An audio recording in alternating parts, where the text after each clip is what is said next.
Sir, इस सदन में आए अविश्वास प्रस्ताव के विरोध में अपनी बातों को रखने के लिए मैं अपनी पार्टी लोक जनशक्ति पार्टी रामविलास की तरफ से सर मैं खड़ा हुआ हूं। सर, इस सदन ने कई अविश्वास प्रस्ताव इससे पहले देखे, पर मुझे लगता है ये अपने में एक ऐसा अनोखा अविश्वास प्रस्ताव है जिसमें अविश्वास सरकार के प्रति कम बल्कि विश्वास बढ़ाना अपने इस नए गठबंधन के प्रति ज्यादा प्राथमिकता दी जा रही है। इन लोगों को इस बात को दर्शाना है कि किस तरीके से ये गठबंधन इनके साथ है, जिस गठबंधन को बनाने का ये लोग एक लंबे समय से ये लोग प्रयास कर रहे हैं।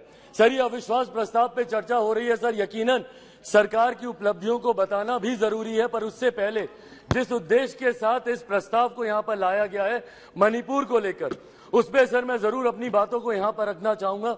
सर, पिछले 3 दिन से बहस चल रही है और इन 3 दिनों में सर सिर्फ दोषारोपण ही किया गया है। सिर्फ यहां पर बातों को दोष लगा लगा कर बताया गया है, किसी ने भी यहां पर समाधान देने का प्रयास नहीं किया। सर, आरोप प्रत्यारोप की राजनीति में मणिपुर के लोग वहां बैठे सुनने का प्रयास कर रहे हैं कि हमारी बेहतरी के लिए आपने क्या किया।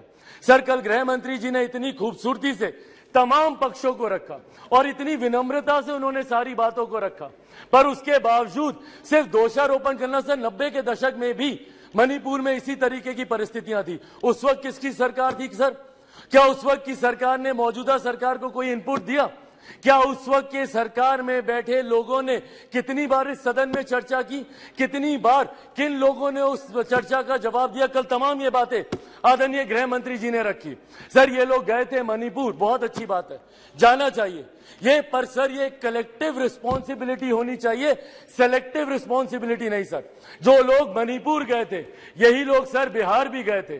बिहार में क्यों नहीं ये लोग गए दरभंगा? क्यों नहीं गए ये लोग अरवल?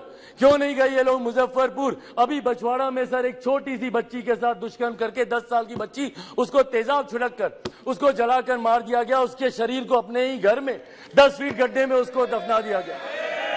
दलित महिला के साथ सर मुजफ्फरपुर में दुष्कर्म करके उसके शरीर को 2 टुकड़ों में काटकर अर्धनग्न व्यवस्था में सर खेत में फेंक दिया गया। क्यों नहीं गए ये लोग वहां पर?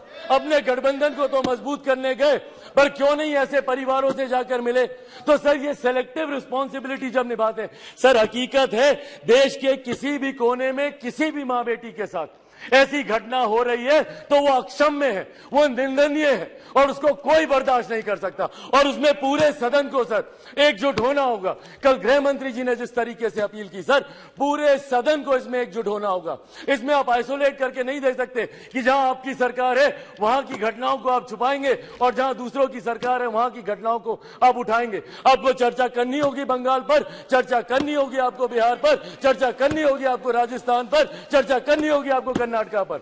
सर, ये देश एक है सर, आप इसको ऐसे टुकड़ों में बांटकर आप नहीं आइसोलेट करके आप अपने विषयों को उठा सकते। और यही कारण है सर कि देश की जनता का विश्वास हमारे प्रधानमंत्री आदरणीय नरेंद्र मोदी जी पर हर चुनाव के साथ बढ़ता जा रहा है। और वो दिन दूर नहीं सर, 2024 चुनाव सामने है सर।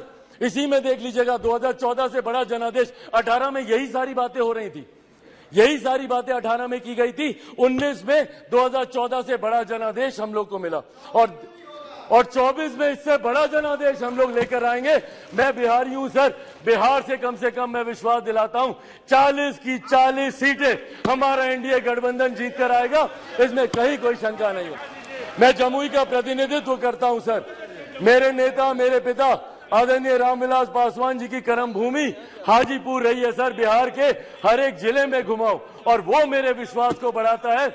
आज बिहार के युवा, देश भर के युवा सर देश को दुनिया की तीसरी सबसे बड़ी अर्थव्यवस्था बनते हुए देखना चाहते हैं। 2047 में हमारे देश को एक विकसित देश के तौर पर देखना चाहते हैं, और इस सपने को कोई पूरा कर सकता है तो वो सिर्फ और सिर्फ हमारे आज के प्रधानमंत्री आदरणीय नरेंद्र मोदी जी ही पूरा कर सकते हैं। इसीलिए सर मैं अपनी पार्टी की तरफ से जहां बिल्कुल हराएंगे नीतीश जी को बिहार की जनता नकार चुकी है।